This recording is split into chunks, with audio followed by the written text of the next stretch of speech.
Now, Mr. Banda, if there was no intimidation or any harassment of some sort, then why did we see visuals of police officers trying to whisk away the people who were appearing at court, Mr. Lusambo as well as Mr. Nakachinda?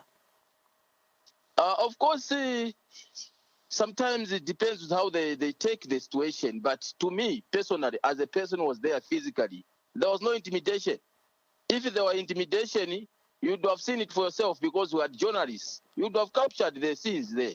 Well, but what was there was just mere solidarity to our president. Mr. Banda, just take note that journalists had even to be moved away because the situation was volatile. There was not even conducive for even journalists to be there. That's how bad the situation was, according to the police, because they had to be moved from that place. I'm not aware, though I was there, but I'm not aware of a volatile situation at that premises. And that was not the first thing that we've done. Even in opposition, we used to go there at Major Street. That was like our home. Almost every week we were there giving solidarity to our readers who were appearing in the courts. And this hasn't changed because it's within our rights. And if at all there's a perception that there was intimidation, I don't think if that was true. And to me, for Nakachinda and the others, maybe to use the other way of coming out of that premises is simply because they were guilty of whatever they've been saying against the president and seeing the supporters coming to show solidarity. I'm sure they were just scared of themselves. But our intention was not to harass anybody. Our intention was not to intimidate anybody because we are law-abiding party members. We are civilized people. We don't believe in stone age politics of committing crimes with impunity. We don't do that. When it comes to coexistence within the political space, is it possible that we're going to see the UPND as well as the PF youths uniting, seeing that both parties have had tensions in the past? We are embracing all well-meaning political cadres, regardless of their political affiliation, and we are ready to work with anyone. And anyone who comes to our party gets transformed into a better youth or supporter. So we have no intentions of living and behaving the way PF cadres were behaving. And that's the reason why Zambian people rejected them through the ballot, because of their bad behavior. So we won't fall in the same trap. We'll make sure that we do politics different, civilized politics, and respect the law, and do politics within the confine of the law, within the electoral code of conduct. That is what we believe in. Right.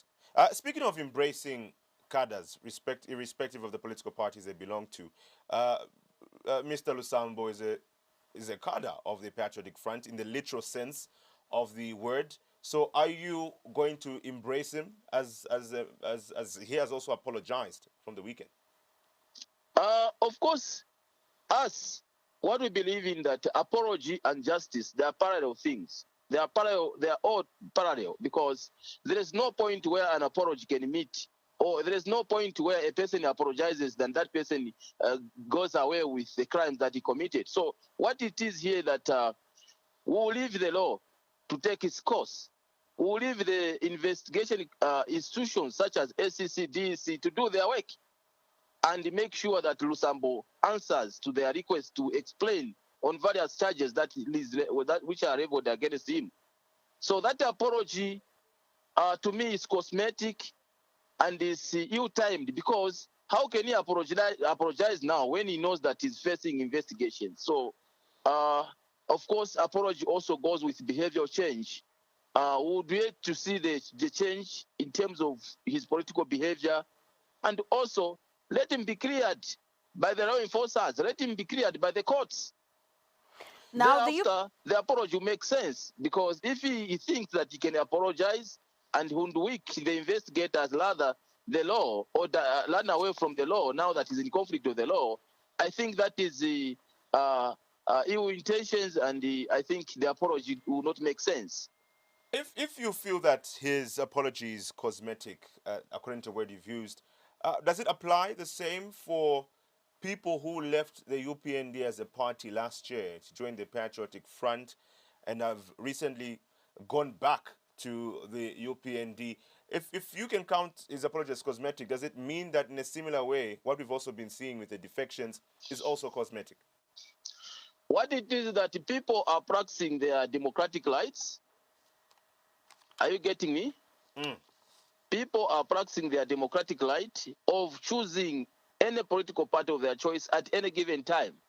So those people who went to PF, we never complained. We never stopped them. And those citizens who still want to come to UPND, whether they are PF or wherever they are coming from, also we cannot stop them because it's their democratic right. And UPND is a national party. It belongs to all the Zambian people, all the provinces, all the citizens. They can still come to UPND and be members.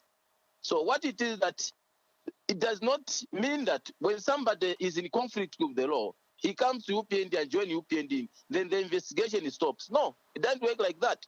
Of course, we saw it happening in other previous governments. When somebody just changes a camp, even that person, when that person was going through investigation relaxes. This is not the case with us as UPND. We respect the law and we respect that this institution of investigation shall work independently and do their work professionally. So whether somebody comes to our party who is facing investigation, they should not think that they'll be shielded by anyone. The law will still be allowed to take its course and they must be cleared. If they will be found wanting, the law will still do their work.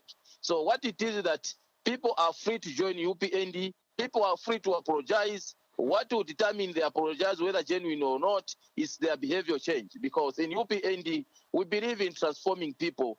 If they are bad people from other political parties, they come to UPND, they reach a UPND party, they find an environment which will transform them into better members of the society and better members of a political party. That's what we believe in. So those who are coming, they are welcome and the door is still open for many other people to come and work together and develop our country together.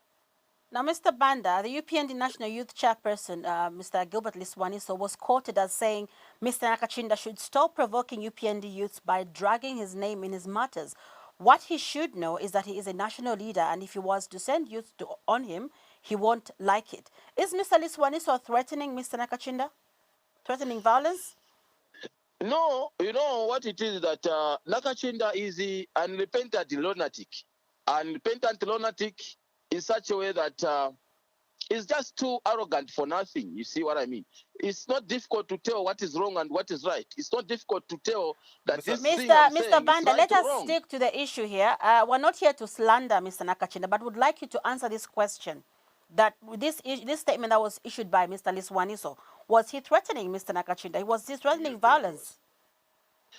I don't think if our national youth chairman was threatening violence, he was basically telling the Nakachinda in a language he understands. Because if he goes personal and start attacking the language he our head of state understands in a being personal, violence? It's not threatening violence. It's using the language which Nakachinda understand better. If somebody comes to President HH and start attacking President HH on an individual personal basis, of course, we supporters will also follow that person in a personal capacity. So basically, if it means speaking the language that Nakachinda understands, we'll do that because we want to protect the president. We want to protect the HH because we don't want him to divert the attention of developing the country, of sorting out serious issues affecting the citizens of this country. Because one individual wants to provoke him so that he diverts the attention. We, the supporters, we shall not allow that. And we'll take it personal. Whichever way they'll think of, whichever way that person will understand, that is the route that we'll take.